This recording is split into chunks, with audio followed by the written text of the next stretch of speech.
This intro is longer, so I'm not gonna... Oh man, I have to set my timer. Because it's very important to me that I don't do more than I have to. Timer started. Yes. And the beat dropped. And the theme song is good. I think we all agree at this point in time the theme song is better than the podcast. And that's okay. Because one day the podcast will be as good as the theme song. It will never be better than it, but it will one day be as good. And I don't know how to fade anything out on Logic Pro, so we're going to listen to the entirety of this great theme song. And I am your host, and this is the Dog Name Podcast with Winston Hodges. Okay, that was magic. That felt good. I liked that. It made me feel great. I'm really stressed out. I'm not having a good time. Yeah, so I've got a lot of stressful things. Let's go through them. I don't know how anyone is able to do anything. Let's go through the things that I have to do that I haven't done. I have 2 lenses I need to get fixed at Best Buy. I have done neither.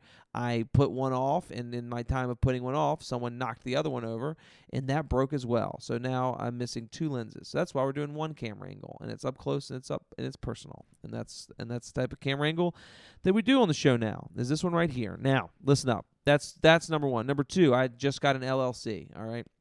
Now, I don't have a bank account for the LLC, and I have to do that. I have to get a bank account this week. I have to do that, and apparently there's a minimum amount of money you have to have in a bank account, and I barely have enough money to have a minimum in my regular bank account. But I have to have a business bank account because I have an LLC, and you have to do that. So, yeah, I got to do that this week. I have other things that I have to do with the LLC. What I've learned with the LLC is I'm going to get audited. There's nothing I can do. I can just tell I'm going to do something wrong. If I get audited, please IRS know I'm trying so hard. This will be People's Exhibit A, where just months and months in advance I'm telling you I'm trying so hard. I really need this. Just know that I'm not purposely doing anything.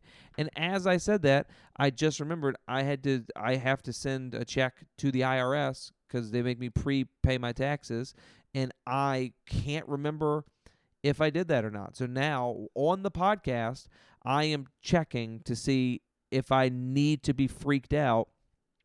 Because so here's this one thing. So sometimes the IRS is like, hey, can you just prepay taxes? And we'll like just have to cut them a check every few months. And I don't always remember that, but I don't remember specifically. Like I was behind on one because I completely forgot to do it, which that sucked. Oh man, this doesn't look good. Oh no. All right, see results. Yeah, I know this is like the most boring thing that could possibly be happening. Says the Treasury Department, check number 187, 186. Okay. Well, yeah, so when I get home, I now have to check and see if they got it. Because I think I mailed it. But yeah, it hasn't been taken out of my account yet. And that doesn't bode well. But I did mail it the 15th. Maybe that's not... Yeah, you guys are just hearing me have a meltdown. So, all right, so I got to do that. And got to get a bank account going. And I have to figure out which bank account I want to do. Got to do the Best Buy lens things. Have to schedule to pay my other credit cards. I have a run of shows in the Midwest coming up that I have to kind of figure out what I'm doing with that. Because I got a few dates where I don't have anywhere to sleep, and a few dates that aren't really full yet, so I'm waiting to hear back on some stuff from that, so I got to deal with that. I have other booking things I have to do. I have a thing I have coming up in March that I have to prepare for, which is a cool thing that I'm not announcing on the podcast yet. I'll probably announce it like the week before is what I'll do, and that'll be like a big. I'm really excited about it. I've got so much travel that I have to do. Like I'll get to my dates later, but just wait till you hear the travel that I have through February. It's crazy, and then through March, and then I just have to be writing jokes and doing comedy, and like also I'm trying to save money, so I'm not eating out food anymore. So I have no joy. There's no joy left in my life.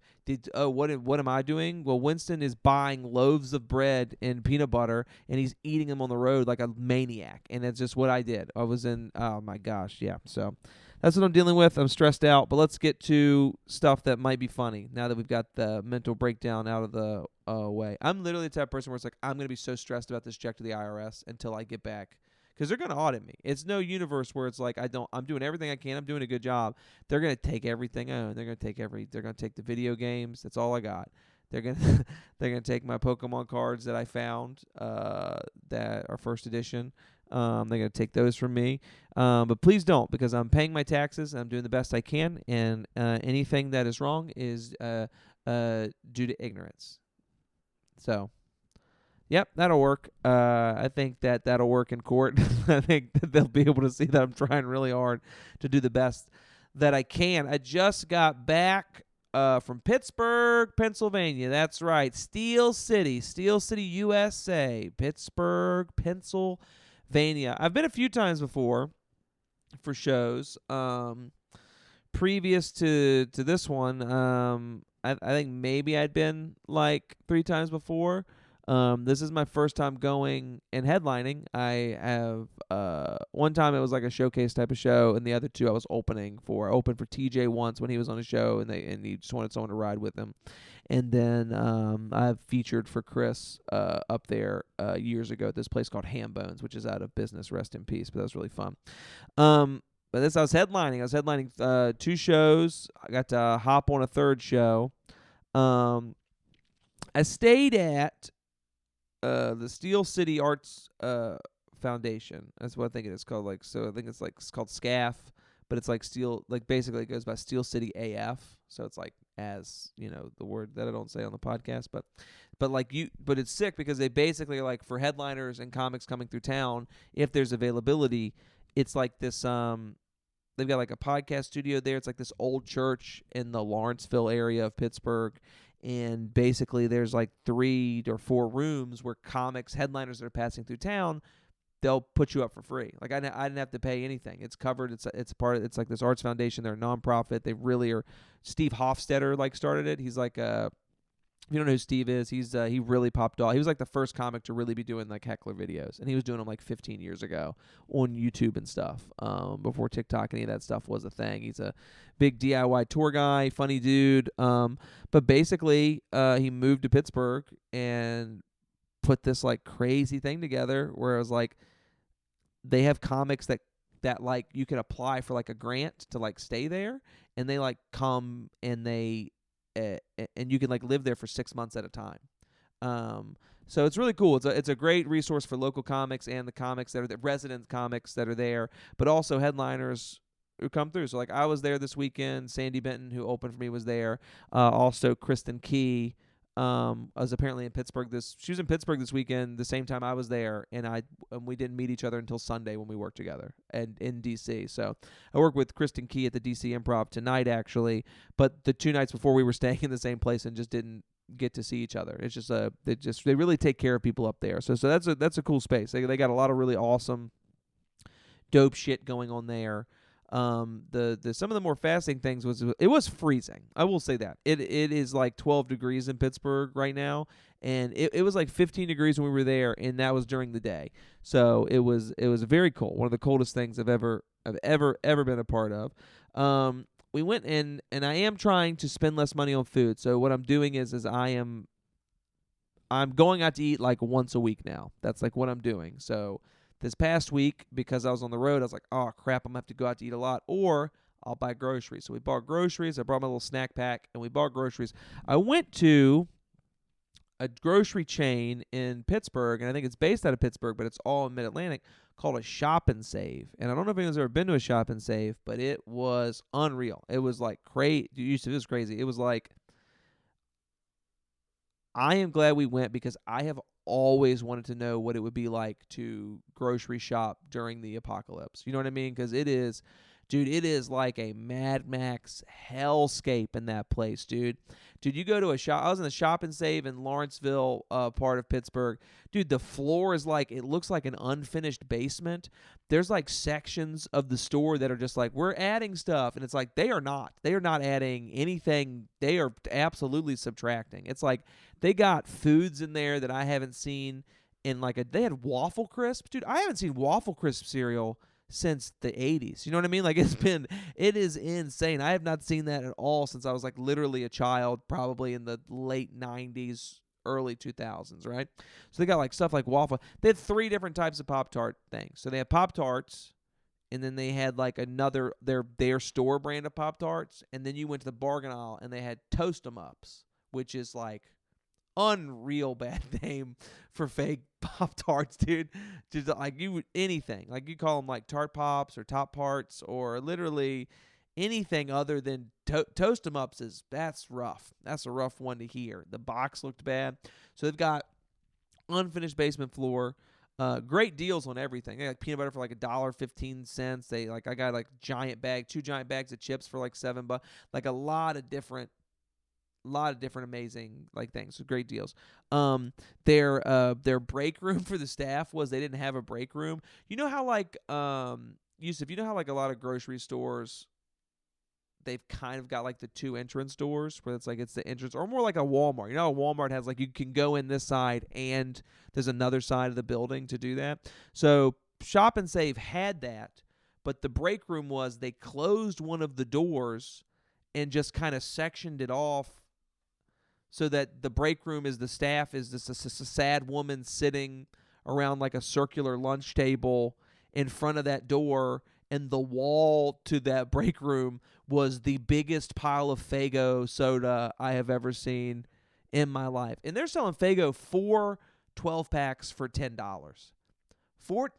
Guys, 48 sodas for $10. That's unreal. That's less than a quarter of soda. That's less than 25 cents a soda. And they had all the Faygo flavors. They had Bomb Pop, popsicle flavored soda. It sounds disgusting, but Bomb Pop, root beer. They had all of it. Dr. whatever the Faygo Dr. brand is. But that's what the whatever was, just a lady just sitting in the dark, complete darkness. But like she's still technically, the break room is just out in the place. They just kind of fenced it off with like yellow tape. It's like, don't go in here. Don't feed the break room ladies. Please don't feed the employees. And so it was just fun because we just walked around seeing like weird foods, like what the regional stuff was. You know how like when you go, they have like their cards too. They call they're called like perks cards or what they are. It's like, you know how Food Line has their cards and like Harris Teeter and all that stuff. But for those, like whenever you got one, they give you this card so that you have to give them your personal information. So like I think Harris Teeter, I'm pretty sure I had to give my phone number, so it's tied to my phone number. I had to give like my email and all that stuff. Dude, not at Shop and Save. Shop and Save, I was straight up just like, hey, I would like a card. And then a woman just walks in the back and throws a card at me. And I was like, this is great. You guys don't even give a shit about getting anyone's information at all. You're like, it's Shop and Save. Shop and Save's motto, like the reason they're not afraid of like they don't need my information, all right? Because they're just like, if you're at Shop and Save, you can't afford to be anywhere else. Like this is it. This is the best you're gonna do is the Shop and Save. So that's what we did the first night. Is we get into Pittsburgh, we get into the room, we go to the Shop and Save, and then we went out to the first night of shows was only one show. I did Don't Tell Comedy, so I headlined Don't Tell Comedy in Pittsburgh. Ronnie and Tim run that. Ronnie Fleming, and he's a comic. He's like the main producer there. Tim, really cool dude. Met him. He's like one of the co-producers. They put on a great show. Unreal. Don't Tell's Unreal in Pittsburgh. Really, really, really fun time. It's great. One of those shows, it was like in a co-working space called Cohatch in Pittsburgh, and one of those shows where everybody's killing. Like it is like the audience is so good. Everyone's destroying. And there's this lady there, and this lady is just muttering to herself, like just like talking to herself a little bit and like talking to her friend who seems like embarrassed to be there. But like during everyone's set, she's kind of talking, and she doesn't get involved, right? And it's like, so I'll pop in, I'll see it. And of course, these people will always wait for the headliner. Like, they're saving up. You know what I mean? Like, they're warming up because they're ready. They're trying to close out the show against you, basically. And so Sandy went up. Sandy had a great set. Sandy murdered. Sandy did so good this weekend. They're going to have her back to headline at some point later this year, which is very cool. But, like, so she's killing, and this lady's still like kind of talking but not interrupting. And then I get up there, I do a joke, and this lady tries to guess my punchline, and she's not right, and it's wrong. And so I just try to shut it down. I'm like, this, everybody gets one with me. I'm not going to fly off the chain. And then a few jokes later, I have a Mitch McConnell joke. Because I make fun of everybody politically, right? Like, the way the setup of this joke is it's like I make fun of Mitch McConnell, and then the very next joke is making fun of Joe Biden, right? Like, that's the flow. Like, hit one person, go to the next. Like, boom, boom, boom, back and forth. So I do the Mitch McConnell joke, and while I'm doing the setup, where I'm calling Mitch McConnell old and pathetic and sad and just like, basically the point of the joke is I'm saying I made fun of Mitch McConnell, but I didn't even say anything political. All I said about him was, and I list all these things that aren't political but are really mean things to say about somebody. So it's like, that's what the joke is, right? Or like, that's the setup to the big punch that comes later, which if you want to see that, like and subscribe, you know what I mean? I might post that clip at some point. But then while I'm doing that, I say he's old or whatever, and this lady goes, "Is he talking about Biden?" And I stop the joke, and I just go, "Ma'am," I was like, "I'm not about to be heckled by." And then she just goes, "I don't give a shit." And I couldn't do it. I was like, well, then you should leave. You should get out of here. You should go. And she's like, "I am going." And dude, when I tell you, there is no greater feeling in comedy than throwing a belligerent audience member out. It is better than killing. It is better than making a bunch of money. There is truly nothing better than just like a belligerent woman trying to ruin a show. Dude, I was like, "Make some noise if you want this lady to get out of here." And dude, and everyone just starts screaming and cheering, and she gets up and she tries to talk, and I start singing at her because I'm so angry. I don't really know what else to do, so I'm just singing an embarrassing song about how nobody likes her. I don't be that person. I think that let's just do this right now, man. I know you all watch TikTok and you watch Instagram and YouTube, and all you're seeing is crowd work, right? Well, here's how crowd work's supposed to work. It's supposed to be, it's think about it like this, right? Like, first of all, if you're at a show, shut up. Just shut up, enjoy the show, laugh, talk when we talk to you, and then when we're not talking to you, stop. Don't heckle. Don't interrupt. Don't try to make a clip. It's like really, really frustrating. You know what I mean? Like, I want regular crowd work where I ask you a question, say something funny. We have a great back and forth. I'm not mean to you. I don't embarrass you or anything like that, right? Don't come to shows trying to get on Instagram. Don't come to shows trying to be a problem because you're just screwing up the vibe and like ruining the show for everybody. So she came. She wanted to be a part of it. She heard some jokes she didn't like. Dude, here's the deal, man. I make fun of everybody. And the fact that you can't like tolerate, like, think about this for a minute. Like, you can't tolerate me saying that Mitch McConnell, and let's look up some statistics about Mitch McConnell right now. You can't handle me saying Mitch McConnell is old, sad, and pathetic. Okay? Mitch McConnell, okay, is like 80 years old. Mitch McConnell's like 82 years old. Literally, he is old. He's freezing up. It is sad. These are facts. It's not about policy. If you can't hear a joke like that, just leave. Get out of there. Don't ruin it for everybody else. And also, like, you know how annoying it is to be like the type of comic that tries really hard to just like make sure no one feels uncomfortable, and we make fun of everyone, and I make my jokes palatable for both sides of the aisle, and then I'm doing this Mitch McConnell thing. And if you had waited 2 minutes, you freaking lunatic lady, just 2 minutes, you just psycho bitch. If you had just waited 2 minutes, you would have gotten a Biden joke. But because you did that, I couldn't give you the satisfaction, and it didn't happen. So just be patient. Go to a show. You don't like it, leave. Don't like it, you know what I mean? Play on your phone. I don't really care. If you're not having fun, playing on your phone is whatever. But I think the main thing, just get up, walk out, leave. Don't watch the show anymore.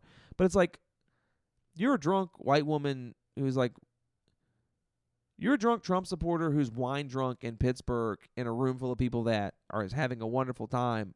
You're going to get booed out of the room. So just know that. I will, and that's my new thing, is if you're ruining the show for everyone, I'm not going to do it anymore. I'm getting you booed. I'm going to have you booed.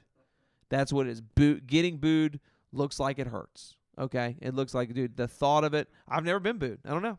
All right? I've had really bad sets, but thought of getting booed off stage, knock on wood, never happened to me. Okay? But it looks painful. And I'm going to make that happen to you. If you come to my show and you try to ruin my show, I'm going to get you booed out the damn building is what I'm going to do. All right.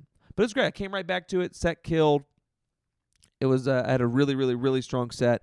Next day, we went to a bicycle museum, which was just like bad shit insane. They had like 5,000 bicycles. But like they also had like someone had donated a book of memes, which was like memes, and not even memes about bicycles, like memes about cars and like trucks, like trucking memes. It was like, dude, one meme. I remember several of them because it made me laugh very hard. There was one where it was like a picture of like an old muscle car, so like a Camaro, Corvette, Mustang or something from the 60s or 70s, and it literally said, if after you park your car you don't look back at it, you're driving the wrong car. And it's like, dude, that is I like that. That's some car riding insanity is what that is. Car people are nuts, man. I used to work in the car industry. Car people are crazy, but I love it, dude. People just loving their trucks. Dude, it was fun. The bike museum was crazy. They had Pee Wee Herman's bike from Pee Wee's Big Adventure or whatever. So that was pretty sick. I'm not gonna lie. I did nerd out a little bit when I saw that. They had a tree that had two bikes. Like they took a tree that had two bikes that had grown around, and it was like, this is the only tree in the world that has grown around two bikes. And I was like, I don't know about that. That feels, I don't know how we're checking that one. You know what I mean?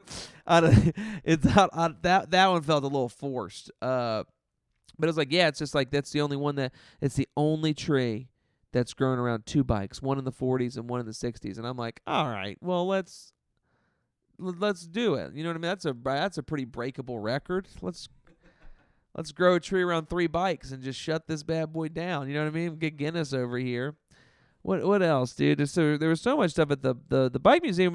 We thought was going to be funny because it was going to be lame. It was great, dude. Here's how I know the bike museum was good: is it was free. It was free. They accept donations.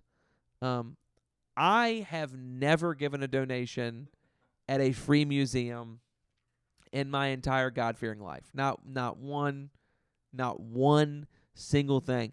I was in this museum for an hour and a half. I put a $5 in there. I donated $5. And it's nuts because it's just like, you go to a place of business and you just like, and I think it's just my experience growing up really conservative. I used to be conservative, but like, you can go into a place of business and just from subtle clues, you can know exactly where people stand and who people voted for. And I love it, dude. They think they're slick. The Bicycle Museum is what was the tip off to me that this might be a more conservative leaning museum. And the museum's not conservative. It's just literally like where the guy, where he stands, is it's just like, everything's amazing. It's perfect. There's all this really cool stuff. It's not offensive. It's just bikes. It's just these really great bikes. And then on all the donation boxes, it's like, hey, we are a nonprofit. Your donations help keep the lights on. And then in bold letters, we don't take any money from the government. And I was like, yep, that's conservative. That's like a conservative mindset right there, dude. I love a museum that's not taking a bailout check. I like that, dude. That museum's not taking a bailout. It's like, no, sir, and we're not bailing out the Bicycle Museum. We're using cold, hard American cash, all right? No bailout checks from the president, all right? We don't need Obama to save our wonderful Bicycle Museum. It's called Bicycle Heaven. If you're ever in Pittsburgh, you should really go. Because not only is it a bicycle museum, there's also a massage parlor in there and a nail salon. As soon as you walk in, dude, they're like, the bathrooms are that way, and you turn right, and it's a nail salon, and it's like really good deals on massage. I almost got a massage. I literally was almost like, touch my body. I was like, I want my body to be touched. I've been looking at bikes for an hour and 45 minutes. There were some cool ones, man. I took a lot of cool pictures of bikes. There was like, which is crazy, because I don't know how to ride bikes. I have no clue how to ride a bike, literally whatsoever, and I could not have been more enthralled by a thing that I couldn't do than being at the bicycle museum. And that's how I knew it was good. I thought it was going to be lame because I think bikes are lame. I do. I think if you ride a bike, you're a loser. I definitely think you're a nerd. It's just something about it, man. It's just like, I don't know. It's just a little. I don't know, little two wheels to get transported around. It's like, I don't know, man. I don't really like how it makes me feel. Like, it's like you're out in the elements. It's like you got to have balance. And it's like, I'm a car guy now. I drive a car. Now, I don't want to brag. I'm not trying to be big time you. But I think mathematically we can agree when it comes to number of wheels, 4 is better than 2. I think that's math. You can argue with it all you want, but 4 is better than 2.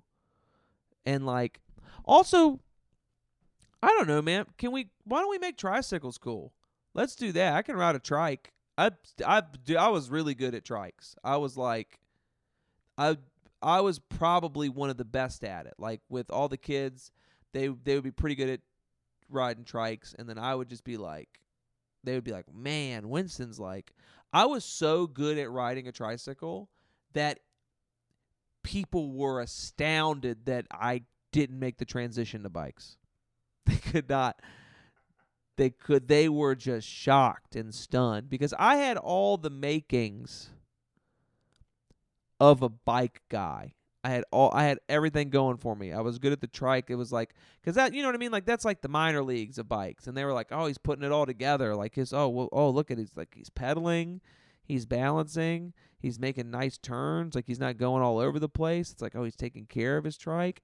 And then, it just was kind of like, sometimes someone gets drafted and they're a bust. You know what I mean? And I didn't have it. I didn't have the makeup or the mentality or the ability to ride a bicycle. So I'm not a bike guy. So that's what I'm trying to get at.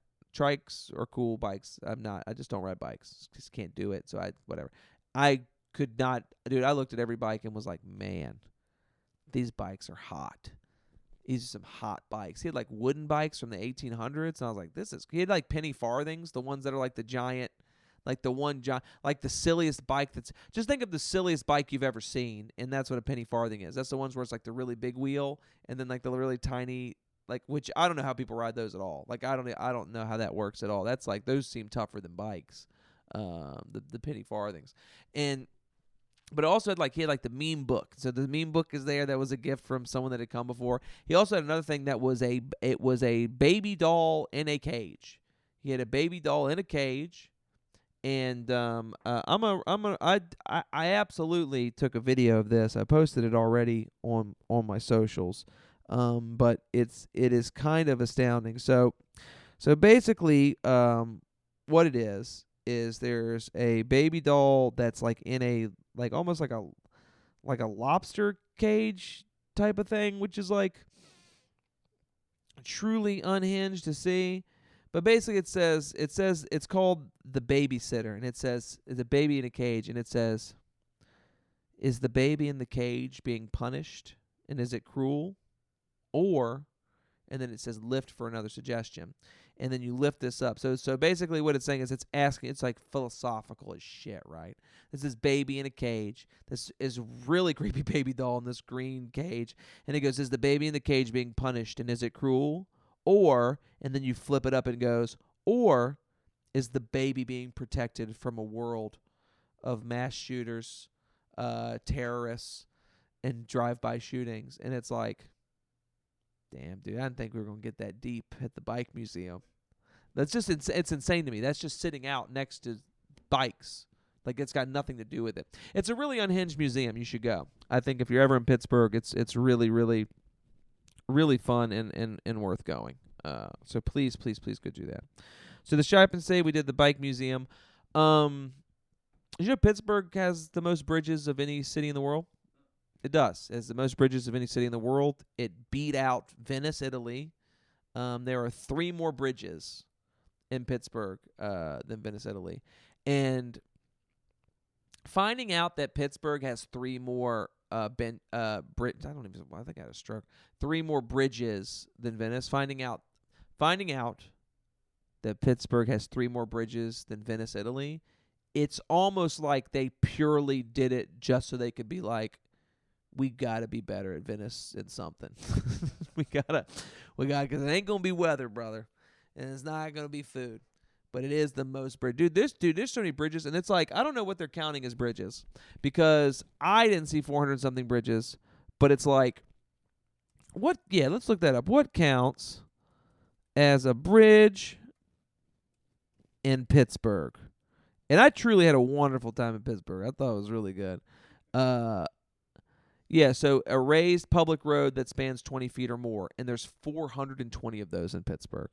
It's unbelievable. Some of them are gorgeous. Some of them are like really beautiful bridges. Other ones look like shit. But like they've got the most of them, okay?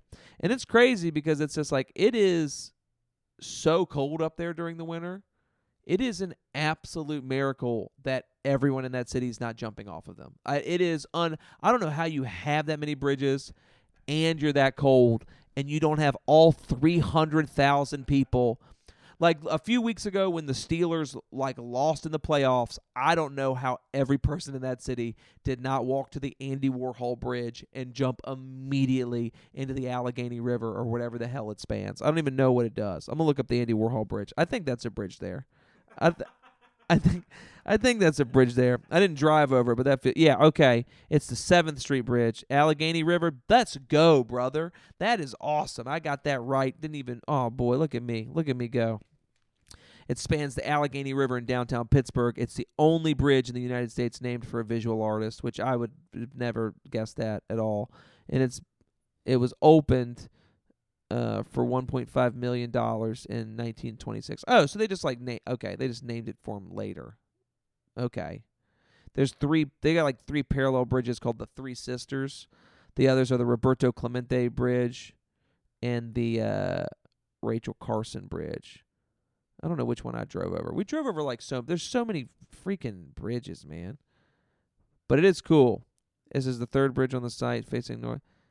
Yeah, so the bridges were pretty. I liked Pittsburgh. It was fun. I had a good time. I can honestly say I did 2 Don't Tell shows, Unreal, and then I did Gaslight Comedy Pittsburgh, and they let me headline, and that show was great. Really, really, I mean, I would say the Don't Tell shows outside of that one Trump lady were pretty purple. Like there wasn't any really woke people that were getting offended by things, and there wasn't a lot of Republicans getting it was pretty much like half the room was conservative, half was liberal. They'd all agreed to have a great time, which is the perfect comedy audience.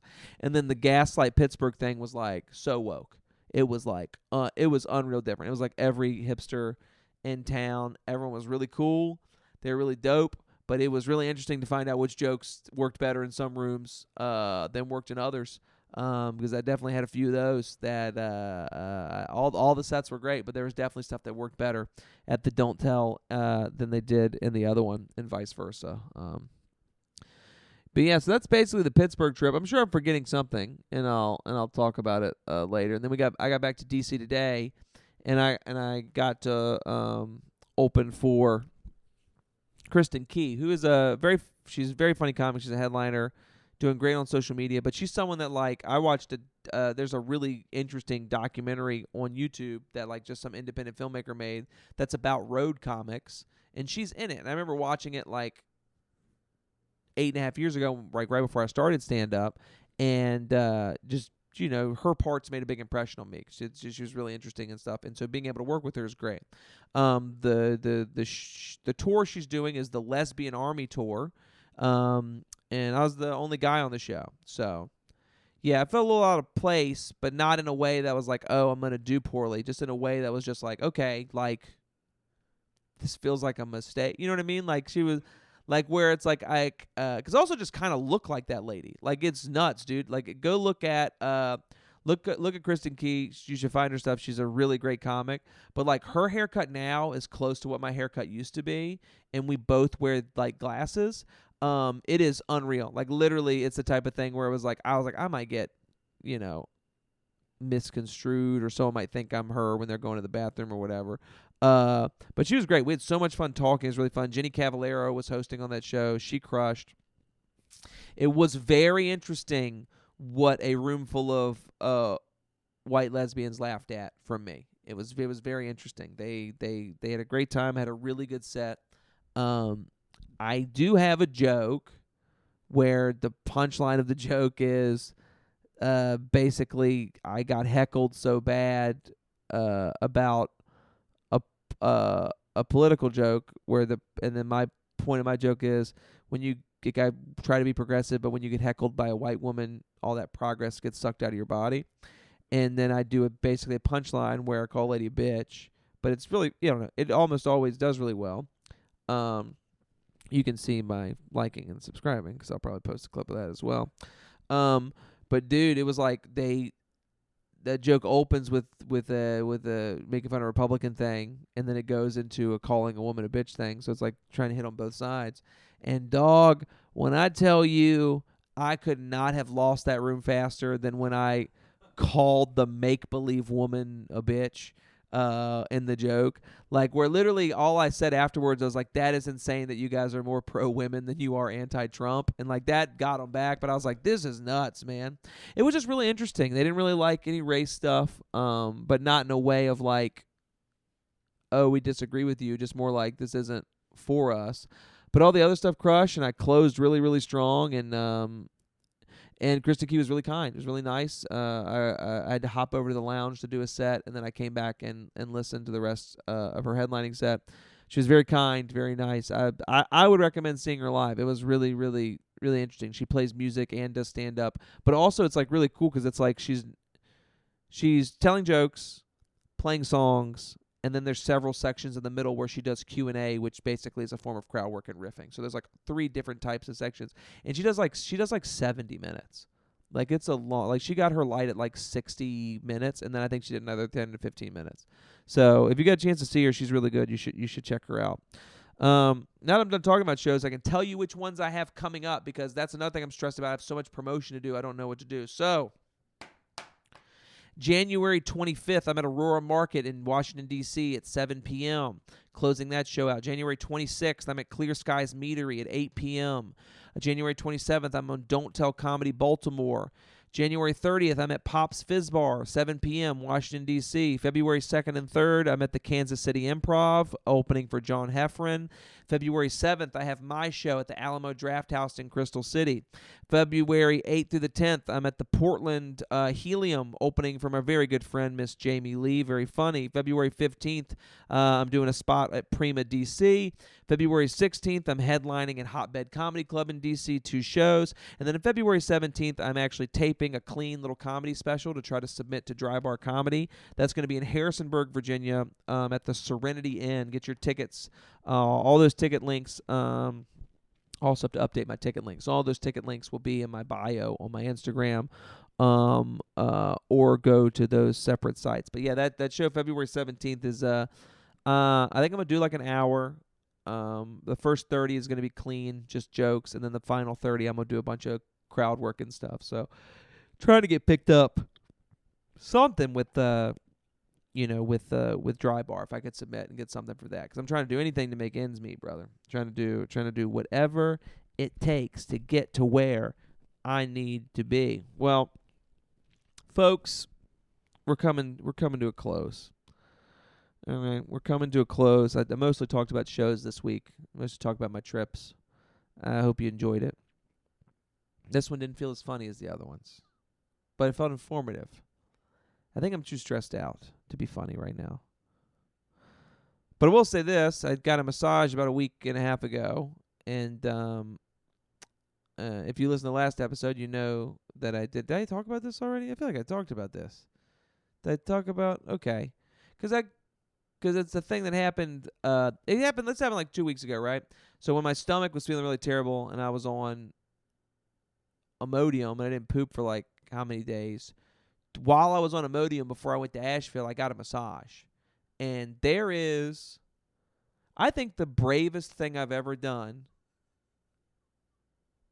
is I got a massage while I like having to poop. It is, you're so relaxed, and the whole time, thank God for Imodium, because I think if I had just needed to poop and hadn't been on Imodium, I would have pooped all over that poor lady. I would have shit all over her, because it was just like she was like just hitting everywhere that like normally would be like this would destroy me. Like, oh my God, like flipped over, and she was like getting my stomach for some reason, which is a weird place to get a massage. And then like just like when she was pressing on my back, the way it was pushing my front into the thing, I was like, I'm gonna crap myself. I don't know what I'm gonna do. So, be brave, folks. Be brave. Go out, get a massage if you got to poop. Feel good about yourself. All right. Well, this is the part of the show where I'm gonna end it. But if you like me, I would like you to follow me. Subscribe to the Dog Name Podcast. New episodes every Monday. Next week's will be funnier. But don't forget, January 25th, Aurora Market. January 26th, Clear Skies Metering. 27th, Don't Tell Baltimore. The 30th, Pop Fizz Bar. February 2nd and 3rd, Kansas City Improv. The 7th, Alamo Draft House. The 8th to the 10th, Portland Helium. Prima DC on the 15th, Hotbed Comedy Club on the 16th, and Serenity Inn on the 17th. Please get your tickets. I think the special recording is going to be really good. It's going to be clean. It's going to be nice. I'm excited about it. So that's the show. Thank you so much. We're going to add the theme song in post, and I'm just going to sit here for a second while the theme song absolutely plays.